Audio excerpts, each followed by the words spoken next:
Have you ever tried an activity and failed at it so dramatically that you were hesitant to get back up and do it again?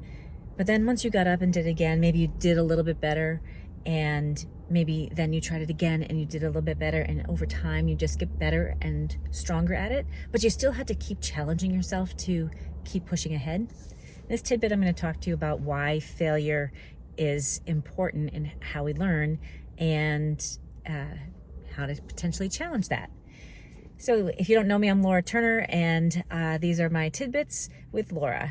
And so this week, I was a teaching assistant for NKT, which is it's called neurokinetic therapy, and it's a manual muscle testing technique that looks at how the brain perceives how our body's moving. So motor control, sensory input that goes in, and motor output that comes out.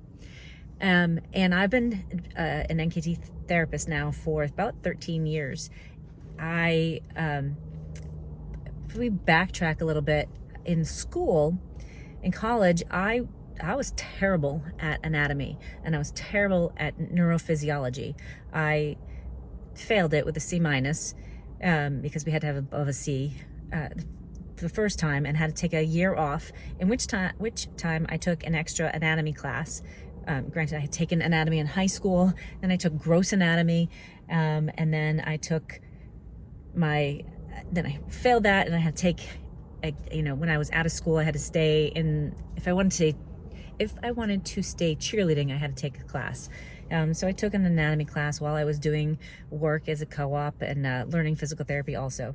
And I got back into school the following year and struggled again. I was taking those two classes, and I struggled again with those two classes.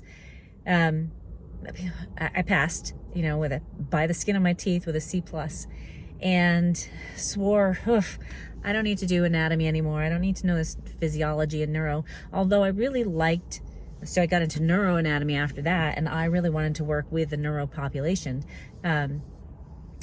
But the neurophys just threw me, and it still does. I took my CSCS test, and there was a lot of neurophys on it, and I didn't do well on that. Flash forward about 20 years, I was not sure I wanted to stay in physical therapy, and I found this course, NKT. And they were talking about the neurology of our movement patterns, and how, the nervous system kind of controls, it does control how our body moves. It controls the motor output. We provide feedback into our system, and we move. And there's lots of different ways that we can do that. In NKT, we use muscle testing to test it.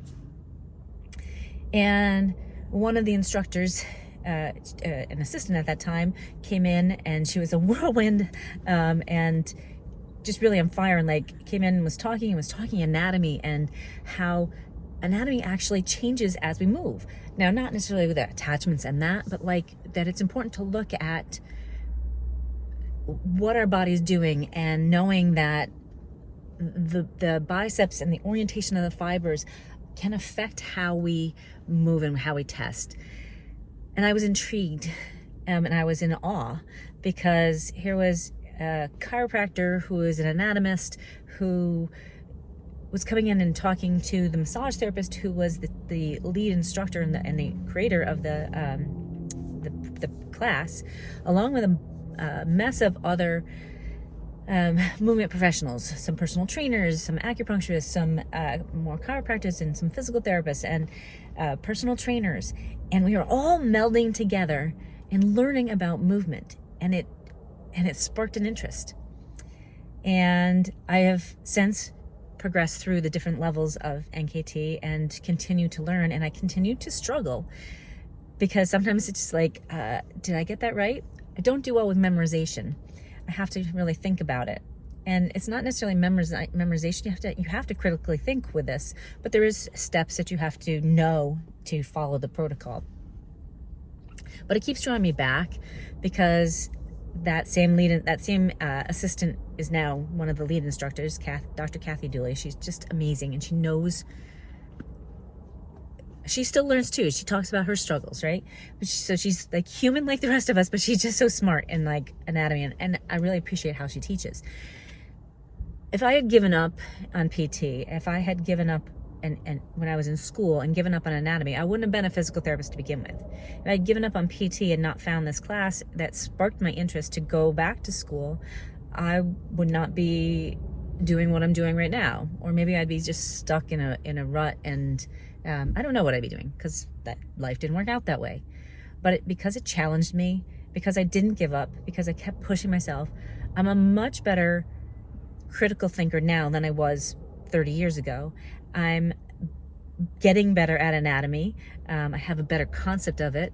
I still probably couldn't tell you the exact origin and insertion of things, but I can tell you how things move and where things are, and I can tell you where fiber orientations are, and I know how to get in and have you move in that way. It's helped me, that piece alone has helped me to learn to teach people to move better. It's teaching myself to move better, and I have a lot of work to do on that. But it's sparked a lot of interest in both anatomy and something I learned just this weekend as I was a teaching assistant. And every time I go and I'm a teaching assistant, I pick up something new and like learn. And she talked about acetylcholine, which was sparked from my neurophysiology. It did trigger a little fight or flight response, but it was there. And that piece that's helped me grow, and it kind of helped me to realize that's how the process is working, and that's how neurophysiologically this manual muscle testing technique works, is on all those chemicals that help to keep us moving. I have a lot of work to do on learning how to exactly how that whole process, and revisiting that. And quite frankly, I'm not into the details of that at this point in time, but I do think the anatomy and the neurophys that I struggled with in the past has led to a better career for me and more enjoyment in my career. And I enjoy working with people that much more. And to see somebody that I work with light up when we find something that helps them to reconnect their body and to connect that sensory awareness and that motor control or that motor output, and they can start to feel and sense that, is, for me, it's super cool. And I think it's really awesome to see their face like, oh, that's what that's supposed to feel like, and then get up on off the table and actually move better. So if I didn't struggle with and I didn't fail at anatomy and gross anatomy and neurophys, and I didn't struggle through learning this process, I would be able to help somebody. Your body learns that part of this neurophysiological training is you get the feedback and your brain goes, no, that's not right. And so you struggle, if you ever check your balance and like you're just wobbly all over the place, you course correct, you pause for a second, and then you go again and you're a little bit better. Well, that's the feedback loop to your brain saying, let's figure this out. And so your body learns from that stimulus and that failure. There's really tired right now because I'm driving home. I'm stopped right now, but after class, my brain's like in all the information and just the excitement of it. There is a neural pathway and a neural word for how our body is learning from failure. And I'm at a loss at the moment, so I'll leave that in the comments below as soon as I think of it. But you get my point. Like, our body's going to learn from the struggles that we face. So no matter if it's a class that you failed, if it's if you're learning to cheer and you mess up your arm motions, you're going to learn to do better. I did. I didn't make the team in high school and college. In college, I didn't make the team. I went back and I worked my butt off and I learned what I didn't have. And I came in first place at tryouts the following time. So our body learns and we make progress that way. That's how we improve.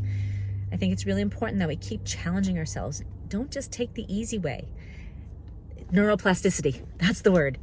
That expands our neurons out and it allows us to move more freely and to get better at what we're doing. So embrace the challenges in life. Embrace the hard struggles in whether it's physical or mental. don't work yourself till you're exhausted, because then your body's going to shut down and you're not going to remember it, or you're not going to change what you're doing. When you push yourself just a little, so that's hard, but you're not quite going over the deep end, then the next time you go, your body starts to remember that, and it starts to program that, and your brain starts to say, oh, okay, I can do this, and this is not going to be a struggle anymore. I hope that's helpful. If you're interested in a KT, you can check out neurokinetictherapy.com. David has an amazing amount of resources on there. If you're interested in becoming a NKT provider, it'll have all the upcoming courses. It's all over the world, and so you can check it out anywhere. And if you want more information, you want to talk to me about it, you can drop me a message and let's have a conversation. It's a class that has changed my life. It has challenged me. It continues to challenge me, and it continues to make life exciting because I am continuing to learn and grow from my failures. If this is something that's helpful for you, or you know someone that could potentially benefit from talking about failure and learning from our failures, please like and subscribe and share it so that other people can get the message too. Thanks for joining me again, and I will see you next week.